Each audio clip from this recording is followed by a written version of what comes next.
आज हम एक कहानी देखेंगे। कहानी में नॉर्विल नाम का एक छोटा सा शहर था। उसमें हरिंगटन परिवार रहता था। थॉमस और एमिली अपने काम में बहुत ही व्यस्त रहते थे। थॉमस एक मशहूर आर्किटेक्ट था और एमिली सफल डॉक्टर थी। उनके पास 10 साल की छोटी सी बेटी थी, उसका नाम सोफी था। उसके लिए उनके पास बिल्कुल भी समय नहीं था। सोफी बहुत ही होशियार प्यारी सी बच्ची थी। वह अपना माता पिता के साथ समय बिताने को तरसती थी। उसे अपने माता पिता से बहुत ही प्यार था, लेकिन वे हमेशा अपने काम में व्यस्त रहते थे। एक रात जब सोफी सो नहीं पा रही थी तो वह अपने कमरे से बाहर निकली और घर में लगी पुरानी घड़ी के पास खड़ी हो गई। वह घड़ी को देखते हुए बोली, काश मेरे माता पिता मेरे साथ ज़्यादा समय बिता पाते। अचानक घड़ी का टिक टिक बंद हो गया।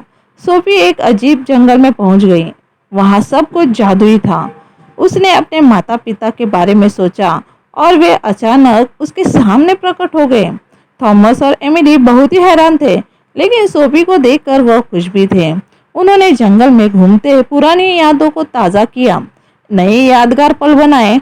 सोफी बहुत ही खुश थी क्योंकि उसे अपने माता पिता का पूरा ध्यान और प्यार मिल रहा था।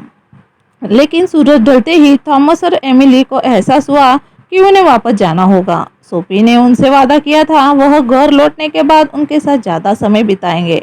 उन्होंने यह वादा किया और तीनों ने एक साथ आंखें बंद की। अगले ही पल में वे फिर से अपने घर के हॉल में खड़े थे। थॉमस एमिली ने अपने काम के घंटे कम कर दिए, सोफी के साथ ज़्यादा समय बिताने लगे। उन्होंने फैमिली डिनर, वीकेंड आउटिंग्स, ये सब है उसको उन्होंने प्राथमिकता दी। धीरे धीरे सोफी खुश रहने लगी। उनके बीच जो बंधन था वह अधिक मजबूत हो गया। हरिंगटन परिवार का जीवन अब बदलने लगा था। वह सोफी के साथ ज़्यादा पल बिताने लगे थे। अभी सोफी है वह शाम के समय में वह सोचती रही कि मेरे माता पिता रहते तो कितना अच्छा होता।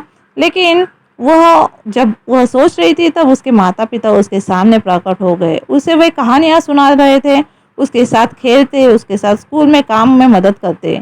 एक दिन सोफी ने अपने माता पिता से पूछा, क्या हम इस वीकेंड पर पिकनिक जा सकते हैं क्या? थॉमस ने मुस्कुराते हुए कहा, बिल्कुल सोफी, हम कहीं अच्छी जगह चलेंगे, पूरा दिन साथ बिताएंगे। शनिवार की सुबह थॉमस, एमिली और सोफी ने पिकनिक का सामान तैयार किया और पास के पार्क में चले गए। वहां उन्होंने मिलकर खेल खेला, हंसी मजाक किया, स्वादिष्ट खाना खाया। सोफी की खुशी का ठिकाना नहीं था।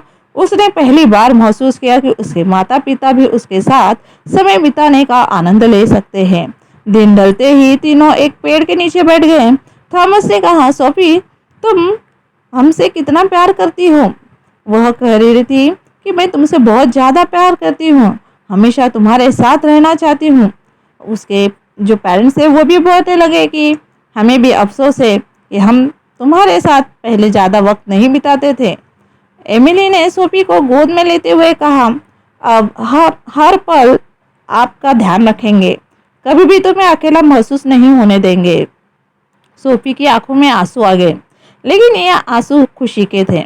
उसने अपने माता पिता को गले लगाते हुए कहा, मैं भी आप दोनों से बहुत प्यार करती हूँ। इस घटना के बाद हरिंगटन परिवार ने मिलकर बहुत सी यादें बनाई। वे साथ ट्रिप्स पर गए, त्योहारों को धूमधाम से मनाया, हर छोटे बड़े मौके को सेलिब्रेट किया। सोफी ने स्कूल में भी उसका प्रदर्शन सुधरने लगा। उसके शिक्षक, उसके दोस्त सब है वह बोलने लगे कि सोफी के अंदर एक अच्छा सा बदलाव आने लगा है और यह बदलाव वह नोटिस करने लगे। सोफी अब आत्मविश्वास से भरी हुई थी। हर चुनौती का सामना वह एक साथ करते थे। समय बीतता गया, सोफी बड़ी होती गई, लेकिन एक बात हमेशा बनी रही, उसके माता पिता का साथ और प्यार।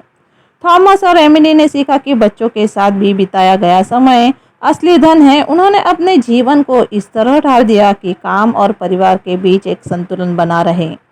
एक दिन जब सोफी कॉलेज जाने की तैयारी कर रही थी, उसने माता पिता ने कहा, आप दोनों ने मुझे सिखाया है ना कि प्यार और साथ ही सबसे महत्वपूर्ण है। मैं इस सीख को कभी नहीं भूलूंगी। थॉमस और एमिली ने सोफी को गर्व से देखा और उसे गले लगाते हुए कहा, हमेशा खुश रहो सोफी, और याद रखना हम हमेशा तेरे साथ हैं। इस तरह हरिंगटन परिवार ने यह साबित कर दिया कि असली खुशी सफलता परिवार के साथ बिताए हुए समय में ही है। उनके जीवन में आए इस समझदारी ने उन्हें बहुत मजबूत और खुशहाल बना दिया था। इस कहानी से हमें यह सीख मिलती है कि माता पिता को अपने बच्चों के साथ समय बिताना बहुत ही महत्वपूर्ण है। प्यार और साथ से बढ़कर कोई भी सफलता या महत्वाकांक्षा नहीं हो सकती है।